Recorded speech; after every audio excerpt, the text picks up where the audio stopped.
You know what is strange? Some of the smartest and most emotionally aware people you will ever meet are also some of the most tired. Not because they do too much, but because they think too much.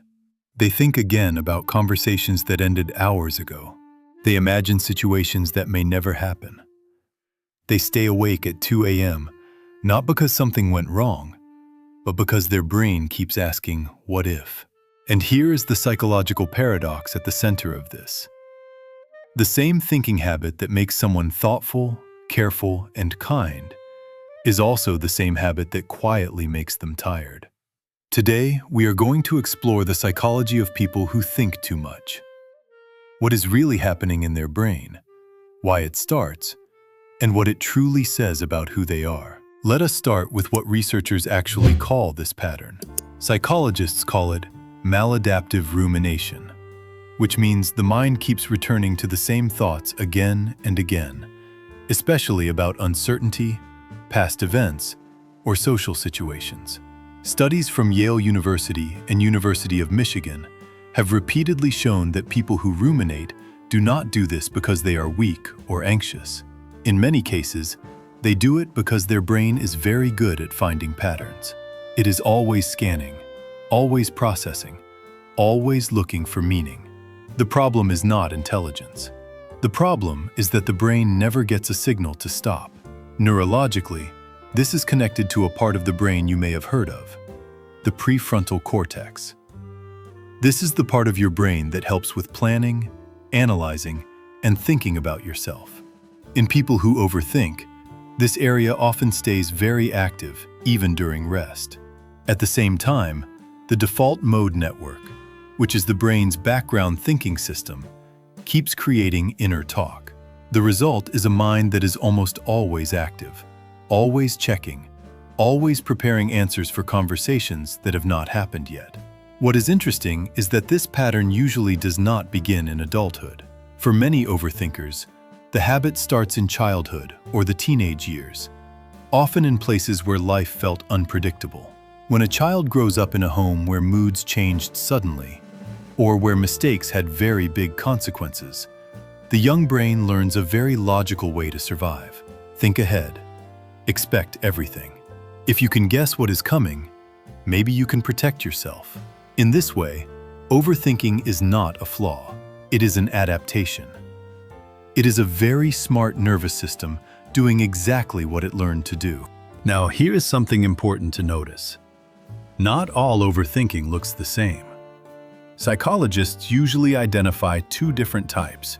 The first is reflective rumination, where a person looks inward to understand themselves, process feelings, and understand the world. This type, when balanced, can be a real strength. It is connected to higher emotional intelligence and deeper self-awareness. The second type is brooding rumination, which is a quieter and often more painful pattern of staying stuck on problems without moving toward an answer.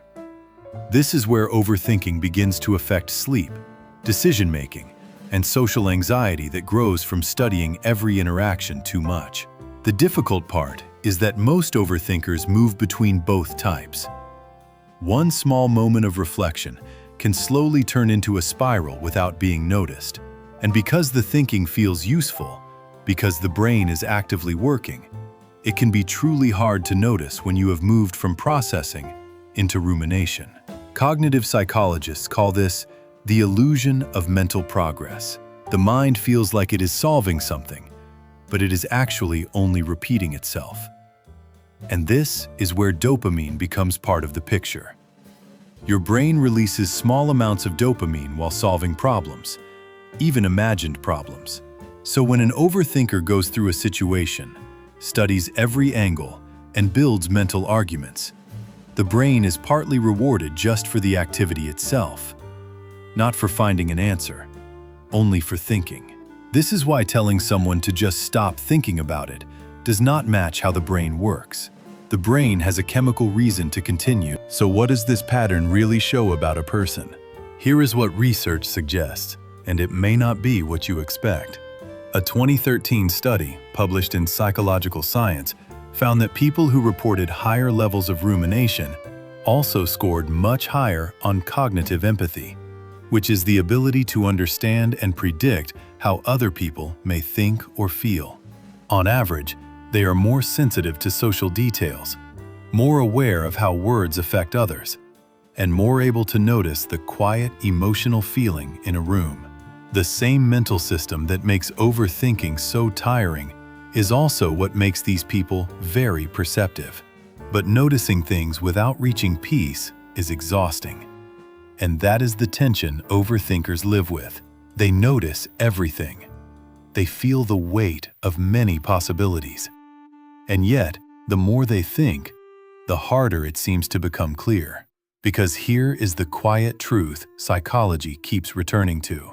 The mind cannot think its way out of every problem. Some things must be felt, decided, or let go, not solved. Therapists who work with people who overthink all the time often focus not on stopping thoughts, but on changing how a person responds to them. Acceptance and commitment therapy, for example, teaches a concept called cognitive diffusion. It means noticing thoughts without becoming trapped inside them, seeing the thought loop without being pulled into it. It is a small change, but a very powerful one. Instead of saying, "This situation is dangerous and I need to solve it," the new way becomes, "My brain is creating a worry right now." One pulls you inside, the other gives you a little distance. What all of this shows is something that matters far beyond one person. Overthinking is not a personality flaw. It is not proof of weakness or instability. At its center, it is a very active mind that learned to stay alert in a world that once felt uncertain. The challenge is not to stop thinking completely. The challenge is to gently teach that mind, with patience, that it is finally safe enough to rest. And maybe that is the most human part of all this. We all carry thinking patterns shaped by experiences we did not choose.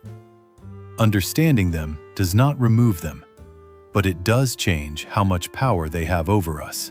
And sometimes, that understanding is exactly where it begins.